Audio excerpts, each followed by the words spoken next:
Water clear as blue jade, flowers fall at spring's end, confused, whirling in a tangle, dancing, dancing. And at dawn, little bells scatter like stars or rain. Ting, ting, ting, ding, ding, ding. Marlowe's dad, Babe, an easygoing, much beloved man, was a medic in World War II. At the end of the war, he entered a concentration camp. He never spoke of it, but that memory must have been with him every day. Marlowe asked his sister if this was a real memory. Yes. His Uncle Don served in post-war Berlin.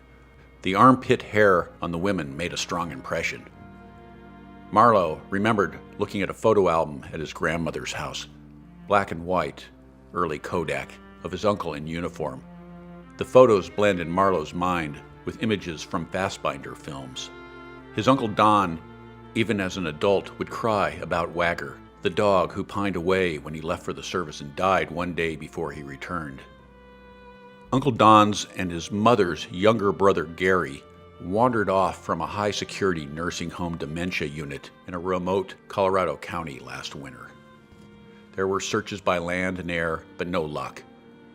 It was suspected Gary had slipped into a drainage ditch which fed into a river, and that he might not surface until he was hundreds of miles away.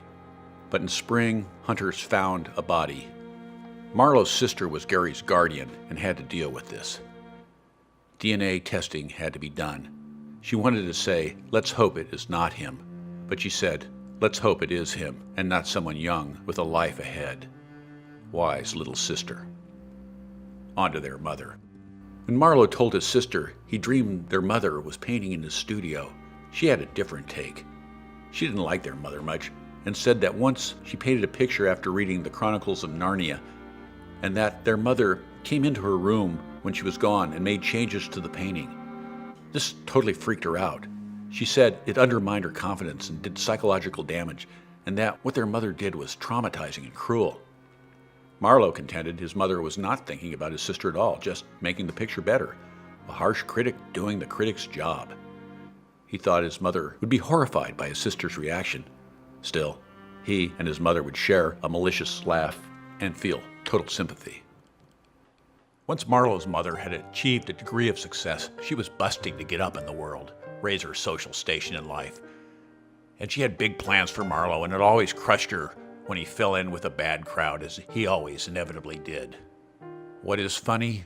Dickie Law, Marlowe's college friend from Glencoe, Illinois. An immortal in the Marlowe pantheon, witty, sophisticated, rich, showed up to Marlowe's parents' house in Denver, driving a Porsche and wearing a suit, and he was Jewish. Marlowe's mother loved him. It would have broken her heart to know he was wearing the suit because he had been busted in a drug sting and had to appear in court that day. "Ah, Dr. Freud," said Marlowe. "They said something about my bill on the way in. I'm sure it's in the mail." Back to Proust. The first 100 pages of In Search of Lost Time are grueling, about a boy trying to get a goodnight kiss from his mother. Enough to halt the most intrepid reader. But upon second reading, everything in the first 100 pages is perfect, not a word out of place. There are no introductions, no character descriptions. You are thrown into the book like you are thrown into life. And upon subsequent readings, Proust's perfection is amplified. Proust died in 1922 ordering iced beer from the Ritz on his deathbed. His artist character, Elstir, a Zen-like impressionist, thought to be made up of pieces of Whistler, Monet, Gustave Moreau, Edouard Vuillard, and others, Elstir's quest to represent what he sees, and not what he knows he ought to see, is profound.